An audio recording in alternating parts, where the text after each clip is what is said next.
I'm Alma Ilara Mountain, and the year my world cracked cleanly into before and after was the one when I turned 13. If you wanted me to mark the exact instant my family decided I was background scenery in my own story, it wouldn't be some slow dawning, just a sticky note stuck to the fridge. Stay at a friend's. Back in a week. Love you. No signature, no explanation, only my mother's graceful handwriting that read like indifference. They headed to Florida the morning of my birthday. My older sister, Jasmine Mountain, uploaded a picture with her pink suitcase and a cheerful caption about family time, while Lily Mountain, my little sister, followed it with palm tree emojis. I waited on the porch, backpack balanced on my knees, convinced the note was only the beginning and that someone, anyone, was about to arrive. An aunt, a neighbor, a stroke of luck. No one did. The streetlights flickered on and a dog barked at me like I didn't belong on my own front steps. I warmed a burrito I didn't even like and ate it at the counter, pretending the microwave's buzz counted as conversation. By the second day, I kept insisting it was all a mistake. By the fourth, another thought started whispering. One I wanted to push away. Maybe it wasn't an accident. Being the middle child had always meant serving as the quiet bridge between the star act and the finale. Jasmine collected awards and varsity letters. Lily had dance recitals, braces, and parties with color-matched cupcakes. I had responsible, which adults really use to mean unseen. But being forgotten on purpose introduced a whole new kind of silence. 6 days in, I left the library with a tower of borrowed books stacked like armor. The heat shimmered so hard it blurred even my shadow. That's when a glossy black car slowed to the curb, its window sliding down like something from someone else's life.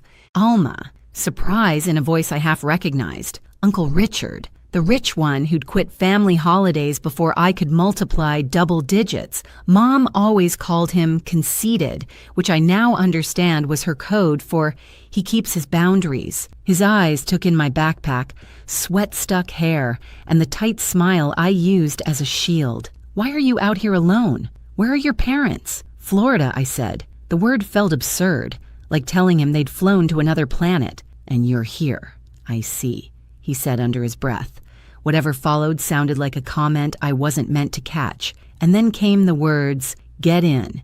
You're not walking anywhere tonight." Every safety lecture I'd ever heard about strangers echoed through my head, but my empty stomach, after 3 nights of instant noodles and one of dry cereal, offered its own louder logic. Hunger counts as danger, too. The car carried the scent of leather and something sharp and new, not citrus or perfume, just the smell of money that hasn't gone stale. He drove to a diner with cracked red booths and pies trapped beneath glass domes. When the burger and milkshake arrived, I stared as though they might vanish if I blinked too long. He didn't push me to talk. He let me eat first, then asked about school, about friends, about what I cared about. History, I said, though mainly the parts everyone misremembers. That answer made him smile slightly, as if he'd just discovered a small secret about me. When we reached my street, he didn't bother to park, just idled and told me to pack a bag. I blinked. What? You're not staying alone on a sofa in a dark house while your parents shop for sunscreen. Pack, Alma. Some moments open up the world like it has hidden hinges. The door turned, and his home felt like another planet entirely. The guest bed looked too soft to touch. I perched carefully on its edge, afraid even to wrinkle the blanket. He leaned against the frame and raised an eyebrow. Planning to sleep upright forever? I whispered that I didn't want to mess up his sheets. They can be washed, he said with a half smile that held warmth instead of mockery. Things exist to be used, not feared. Morning came with orange juice poured into a real glass. At home, our cups were sun-faded souvenirs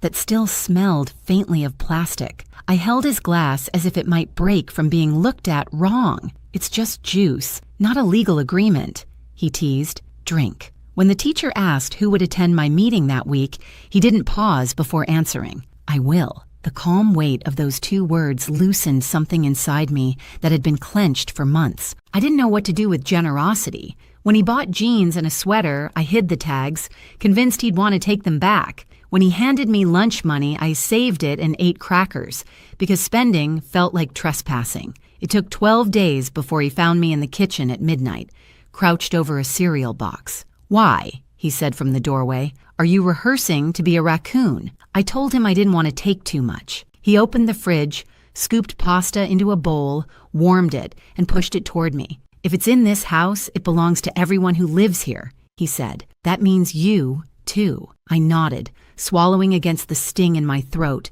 determined not to let tears fall into the pasta. Crying seemed extravagant, and I didn't want to feel indebted.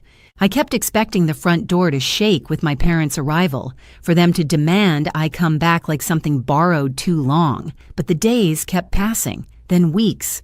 No knock, no call. Jasmine filled her feed with beach pictures captioned about eternal sisterhood, and Lily posed with shells pressed to her cheek. My name never showed up beneath any of it. Uncle Richard came with me to the school conference, where the counselor perched on a metal chair and said phrases like quiet potential and underengaged. He didn't argue, just took notes, and afterward bought a desk, so I'd have a place to study that wasn't the floor. He arranged an eye appointment I hadn't known I needed, and after that came dentist, doctor, haircut. Routine care I didn't realize was routine. He never once said I owed him anything.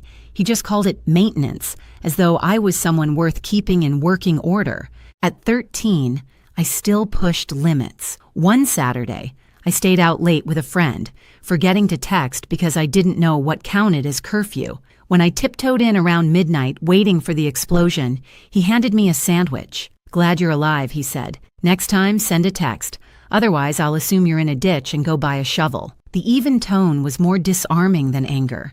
It sounded like care, but with structure. Not everything was rules and schedules. Sometimes he'd bring me to his office, tell me to observe how people spoke to one another. "Half of success is tone and handshake," he murmured once, clasping a client's hand. "The rest is showing up when everyone else invents excuses." He tossed it off lightly, but it stayed with me, a kind of map. That first holiday under his roof, I expected a token card and a polite smile. Instead, he handed me a leather-bound journal with my initials pressed in gold. "Write down what you notice," he said. "Even the silly things, especially those." I traced the cover's texture, half afraid it might bite. "Thank you," I managed, though the words came out awkward. I wasn't used to owning something permanent. Later that night, my phone buzzed with a photo.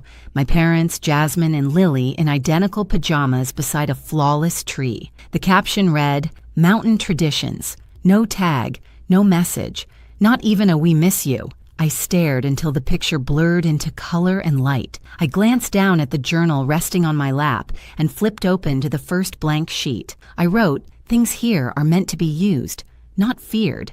Then, if something is inside this house, it belongs to everyone who lives within it."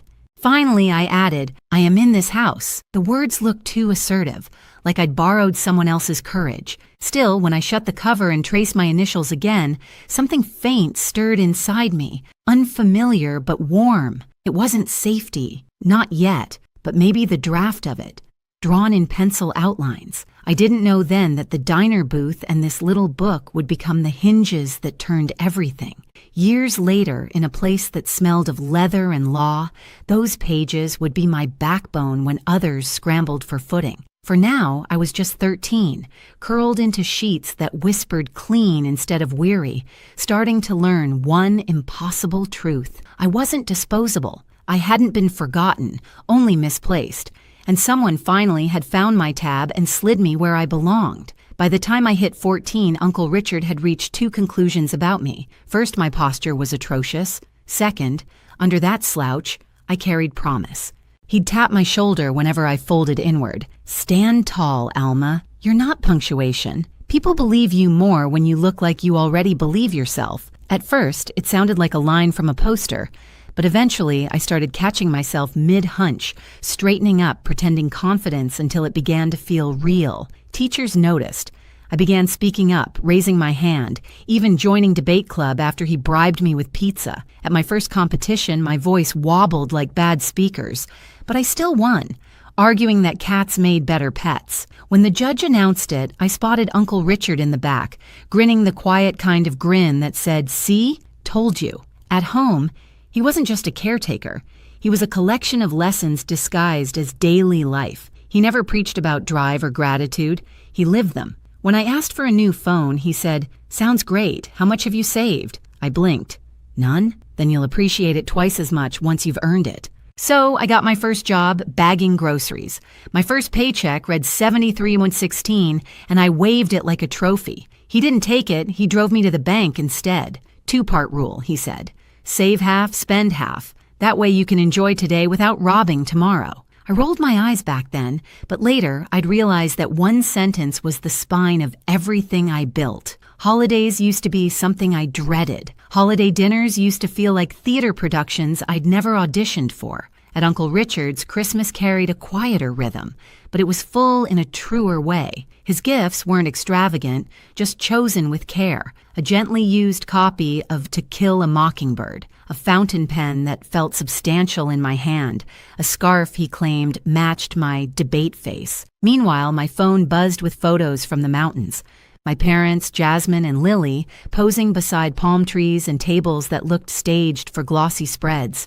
No one ever wrote, "Wish you were here." The hurt still stung, but it no longer emptied me out the way it used to. It reminded me instead that I was learning what family could look like when it wasn't all for show. One Christmas, he passed me a small box. Inside was a silver keychain engraved Mountain and Carlton. "A work in progress," he said. I looked up, confused. "A work in progress?" He smiled. "Because that's what both of us are. You're learning to build. I'm learning not to do it alone." Words failed, so I just hugged him. It was clumsy, like two people trying to remember an old language, but he didn't let go first. That night in my journal, I wrote, "You don't need shared blood to share a home." By 16, he began taking me to his office during summers. I was terrified. Surrounded by pressed suits, shining desks, and people who carried themselves like gravity worked differently for them. During introductions, he leaned close and whispered, "Relax." They put their pants on one leg at a time. Some even fall over doing it. I laughed, and the fear dissolved. That became our running joke whenever I felt small. "One leg at a time, kid." He taught me things no classroom ever touched. How to listen before answering. How to see what people meant instead of what they said. How to grip a hand like you meant it. Half the world bluffs, he told me once. The other half apologizes for existing. Learn to do neither. That was the first time I believed maybe I could build something more than just survival. At 17, the contrast between where I'd come from and where I was now felt sharp enough to draw blood. Jasmine filled her feed with college acceptance posts, tagging everyone but me. Lily posed beside her new car, captioned, "Thanks, Mom and Dad." Her grin as glossy as the paint. I stared at that photo while Uncle Richard brewed tea and murmured, "They don't even check in. Not a single text. Not even a happy birthday." He didn't glance up from his mug. "How long do you plan to wait for them to remember you?" The question cracked through the quiet like thunder in a closed room. I didn't answer, and he didn't expect me to. That night, I stopped waiting for the mountains to turn around. Instead, I began the long work of remembering myself. During senior year, Uncle Richard handed me a small box before prom. Inside lay a slender silver bracelet with a tiny engraved A. "Don't chase approval, Alma," he said. "Chase peace. Approval is borrowed. Peace is something you keep." I didn't know it yet, but that line was a signpost for everything that would follow. The heartbreak, the betrayal, the showdown that would measure all his lessons. But in that moment, I just smiled, clasped the bracelet, and told him he sounded like a fortune cookie. He laughed. "Then make sure you open it before it's stale." That night, beneath strings of lights and a DJ who loved volume more than rhythm, I laughed without checking if anyone noticed. No invisible leash pulling me back. No note taped to a fridge saying back in a week. Just me, Alma Mountain, unfinished but real, finally learning what it felt like to be seen. College had never been part of the script my parents wrote for me. Jasmine was the prodigy with scholarships, Lily the golden child with trophies and tiaras, and me, the one expected to be realistic. Family shorthand for don't hope too high. If not for Uncle Richard, I might have stayed inside that limitation. He didn't simply hand over tuition, he made me fight for every piece. We sat for hours at the kitchen table surrounded by spreadsheets, loan guides, and financial aid forms until the numbers swam. "Scholarships first," he insisted. "Grants second. My help fills the gaps, not the base." So I hunted. There was a scholarship for left-handed students. I spent 2 weeks teaching myself to write lefty, another for descendants of beekeepers. I composed an essay on the sacred balance between bees and humans, even though my only encounter involved sprinting away from one in 3rd grade. Bit by bit, I stitched together a future. When the envelope from Western Summit University arrived, Uncle Richard examined it like a deal he'd personally brokered. "Congratulations," he said, his voice steady but proud. His eyes were bright when he said it. "Now go prove them right." Move-in day was chaos. Parents juggling boxes, balloons bobbing, everyone crying in doorways. Mine didn't come. Not a message, not even a good luck. Uncle Richard carried everything up 3 flights in the August heat, his shirt sticking to his back, but he refused to let me take the heavy ones. "This counts as my annual workout," he joked. "Don't tell my trainer I actually broke a sweat." When the room was finally set, I stood there taking in the mismatched sheets, the thrift store lamp, the faint bleach smell, and felt a pang twist deep inside. He must have noticed, because he said softly, "Don't look for them here, Alma. Look forward. That's the direction you're headed." I could only nod, throat tight. Before leaving, he gave me a small envelope. Inside, a note in his neat block handwriting. "If you ever doubt you belong, check your reflection. You got here without them." I taped it inside my planner and kept it there all 4 years. Those first months were rough. I felt like an intruder in every class. The girl in secondhand shoes, carrying detergent-scented bags instead of luxury ones. But Uncle Richard called every Sunday without fail, sometimes just to tease. "So, Miss Dean's list, still living on ramen and determination?" "Barely," I'd say. "Good," he'd reply. "Struggle keeps you sharp." That rhythm steadied me. His voice was a kind of gravity. In my sophomore year, I met Ethan Cole, the kind of person who could make a room exhale. We met volunteering at a community garden. He was actually planting things. I was pretending to know how a shovel worked. He offered to show me, and I rolled my eyes but let him. We started seeing each other months later, slowly, carefully, but it was real. Ethan wasn't a hero type. He didn't try to save me. He respected me. And that meant more than I'd ever expected. During finals one night, he asked, "Why do you double-check everything, even the tiniest stuff?" I hesitated, then said, "Because for a long time, I was the mistake nobody fixed." He didn't offer cliches. He just took my hand and said, "Then let's make sure no one overlooks you again." That was the moment I realized he truly saw me, not as the forgotten middle child, but as someone who'd carved out her own light. By junior year, an old ghost surfaced, Sabrina, Ethan's ex, the kind of girl who could turn remorse into theater. She started turning up at campus gatherings again, all smiles and polished charm, complimenting my clothes while her eyes swept the room for an audience. At first, I told myself I was imagining things, but one night she let it slip that Ethan had met her for coffee to help with a business plan. Later, when I asked, he told me the truth. She reached out, said she needed advice, he said. I didn't think it was a big deal. It shouldn't have been. But that old sting of being replaced and forgotten came rushing back like a reflex I couldn't control. That night, Uncle Richard's words replayed in my mind. Half the world bluffs. The other half apologizes for existing. Do neither. So I didn't accuse him, and I didn't plead. I simply said, "Next time, let her find someone else's generosity." Ethan nodded. No protest, no defensiveness. That quiet acceptance told me more than any speech could. By senior year, everything seemed to align like a long-delayed sunrise. I earned my degree in civil engineering, the same field Uncle Richard once described as the art of creating what endures. He sat in the front row at graduation, clapping so loud the dean actually paused to look up. Afterward, he handed me a modest silver pen. "Use this to sign the contracts you'll be proud of," he said. I smiled. "Not my autograph?" He chuckled. "One day. Build first, brag later." While others celebrated that night, I stayed in my dorm rereading the journal he'd given me when I was 13. The pages were filled now. Lessons, tiny victories, scrawled gratitude. One line stood out like a heartbeat. "If it's in this house, it belongs to the people in this house." That house wasn't a structure anymore. It was my life. And for the first time, I truly felt I lived inside it. After graduation, I joined a small engineering firm. It wasn't glamorous, but it was solid, and it was mine. Ethan found work in the same city, and for the first time, the path ahead felt like my own. Every Friday, Uncle Richard and I met for dinner.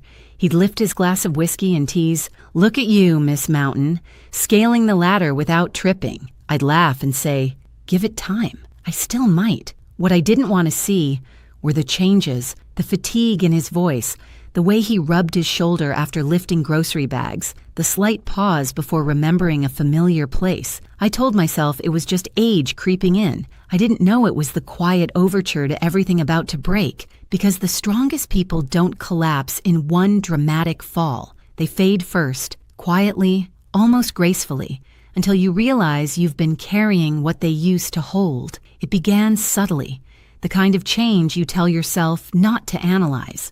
Uncle Richard started canceling our Friday dinners, claiming work was brutal lately, words I'd never heard him use before. Then one evening, when I stopped by without calling, I found him asleep in his armchair at 8. The TV murmured an infomercial to no one. When I touched his shoulder gently, he startled awake, forcing a smile that came too quickly. "Long day," he said, voice thin.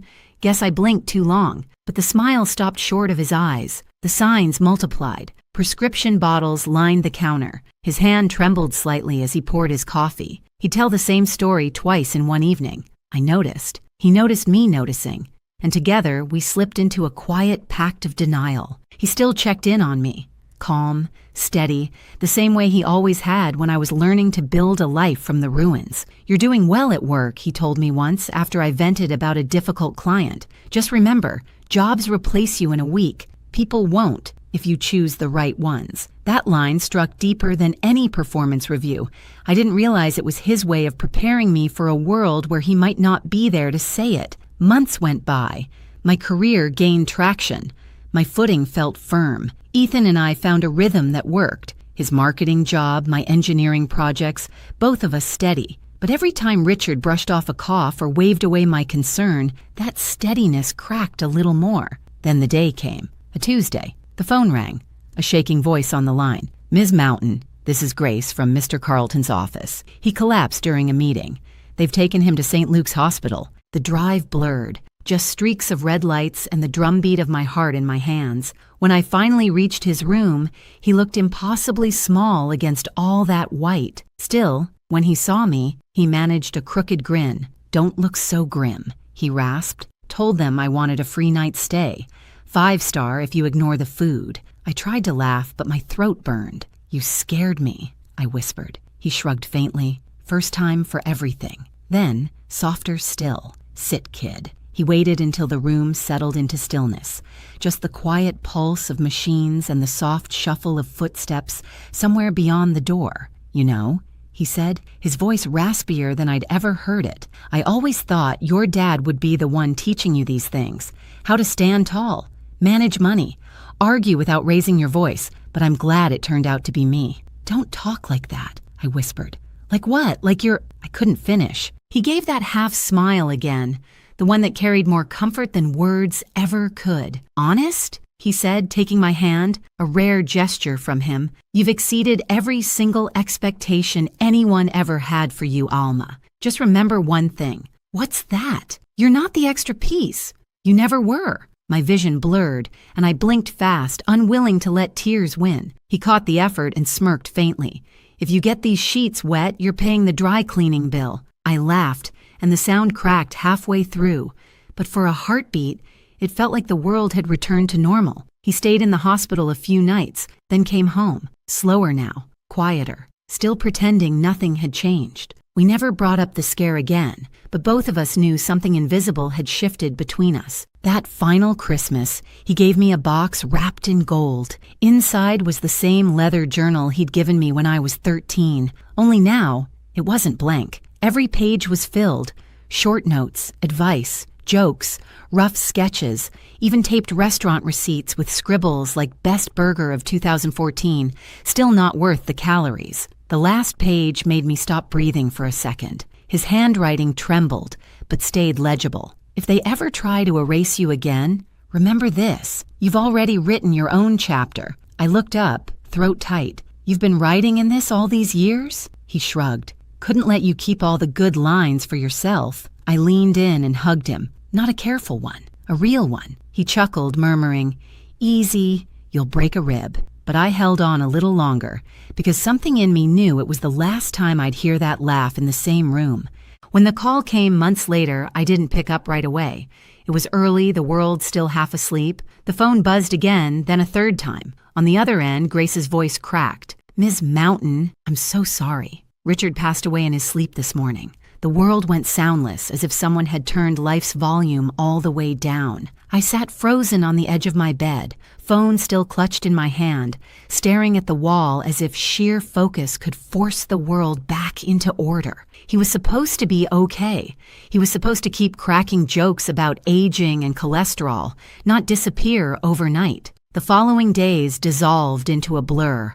Calls, documents, funeral arrangements. He'd named me executor, naturally. Of course he had. No one else would know the details that mattered. Which tie he called his serious one, which songs made him grimace, how much he despised lilies and preferred simple white roses instead. The service was small and elegant, just the way he'd have wanted. A mix of old friends, a few colleagues, and those rare people who truly mattered. I stood near his photo, nodding through condolences that felt muffled, like I was underwater. And then they appeared, my parents, Jasmine, Lily, walking into the chapel as if it were a red carpet event. My mother hid behind oversized black sunglasses, large enough to conceal both her eyes and her conscience. My father shook hands with strangers, offering solemn words about what a loss to the family it was, despite not having spoken to Richard in over 15 years. When they finally noticed me, their faces went through a storm of emotions, shock, guilt, and calculation all tangled together. "Alma!" my mother gasped, clutching my hand. "We had no idea you and Richard were so close." I pulled away gently. "You never asked."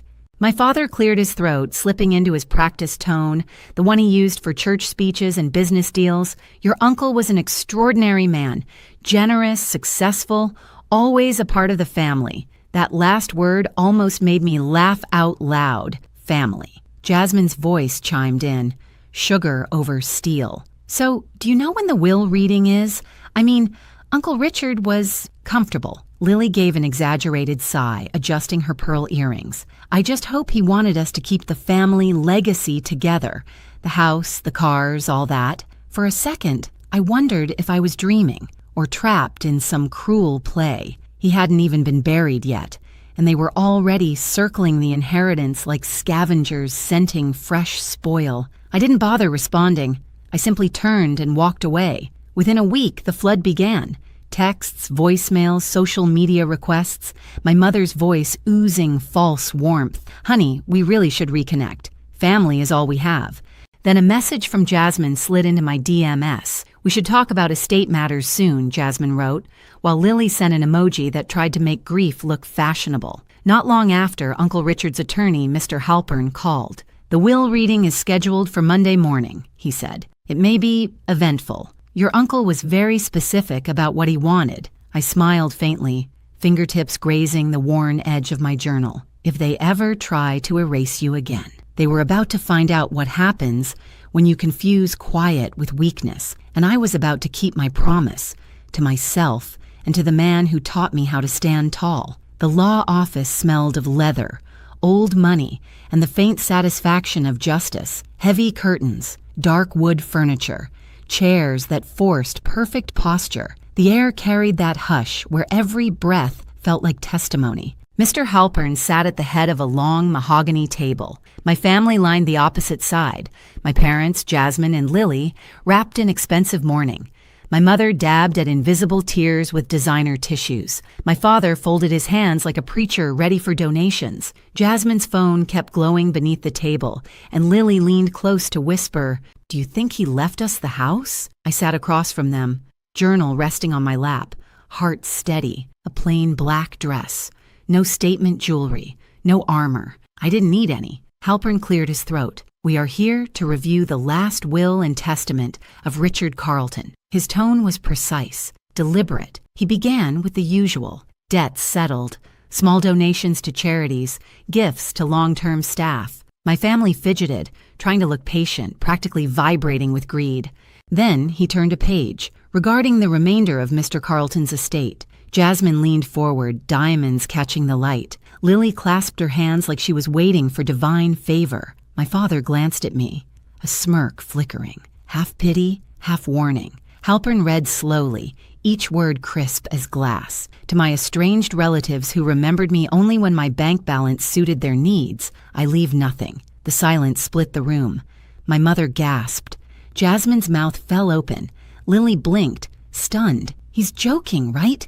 she whispered. Halpern didn't pause. He turned another page. To my niece, Alma Mountain, abandoned at 13 but never absent since, I leave the entirety of my estate, all assets, properties, accounts, and holdings. For one suspended moment, no one breathed, and then, like a single movement, 4 pairs of eyes locked on me. Jasmine was the first to break the silence, her voice sharp and trembling. "That's impossible. He barely even knew her." I kept my tone steady. "He knew me for 15 years. You just stopped paying attention." My father's face flushed crimson. "You manipulated him. You poisoned him against his family." I rested my palm on the journal, fingertips tracing the soft, worn leather. "No," I said quietly. "You did that yourselves, the day you left me with a note on the fridge." Lily tried her practiced sweetness. "Come on, Alma. You're not really planning to keep everything, are you? We're family." That word again, family. I let out a slow breath and smiled, not cruelly, not smugly, just weary, funny, I said. 15 years of silence doesn't sound much like family, but sure, now that there's money on the table, suddenly we're related again. Mr. Halpern closed the folder with a soft, final snap. The will is airtight. Mr. Carlton was very specific. Any contest will be dismissed immediately. My mother opened her mouth, then thought better of it. The disbelief on their faces curdled into anger, the same look they'd worn years ago when they realized I no longer needed their permission to exist. I smoothed the front of my dress and stood. "If you'll excuse me, I have things to take care of." "Mr. Halpern, thank you for your time," Jasmine hissed. "This isn't over." I met her gaze evenly. "It was over when you stopped calling me your sister." Then I turned and walked out. Outside, the air felt new, sharper, cleaner, as if the world had been holding its breath and finally exhaled for me. Sunlight bounced off the building's glass facade, momentarily blinding, and in that flash, I saw myself. Not the scared 13-year-old with a backpack waiting for someone who never came, but a woman standing on her own ground, exactly where she chose to be. I pulled out my phone, opened my messages, and found the contact I still wished existed. "Wish you were here to see their faces, old man," I typed. Then after a pause, "You were right." I wrote my own chapter. I hit send, to nowhere, to everywhere. Later that week, I stood on the balcony of Richard's house, my house now, watching the city lights shimmer like the heartbeat of everything he'd built and left behind. I held the journal, flipping to its final page once more. The ink had faded a little, but the words still burned bright. "If they ever try to erase you again, remember this. You've already written your own chapter." I smiled. "I did," I whispered, "and I'll keep writing." In that moment, I wasn't thinking about money or deeds or assets. I was thinking about that 13-year-old girl on a porch, clutching a backpack and a fridge note, wondering what she'd done wrong. If I could reach back to her now, I'd tell her this: one day, you'll have a home that doesn't treat you like a visitor, a life that never apologizes for taking up space, and a name no one overlooks. Ethan stepped out onto the balcony, wrapping an arm around my shoulders. "You okay?" I nodded, leaning into him. "Yeah, just feels like full circle." He looked out at the city spread beneath us. He'd be proud, you know. I tilted my face toward the sky, soft silver blue above the skyline. I think he already is. Below us, the city lights shimmered like turning pages, and for the first time, the story belonged entirely and irrevocably to me. I'm Alma Ilara Mountain, and the year my world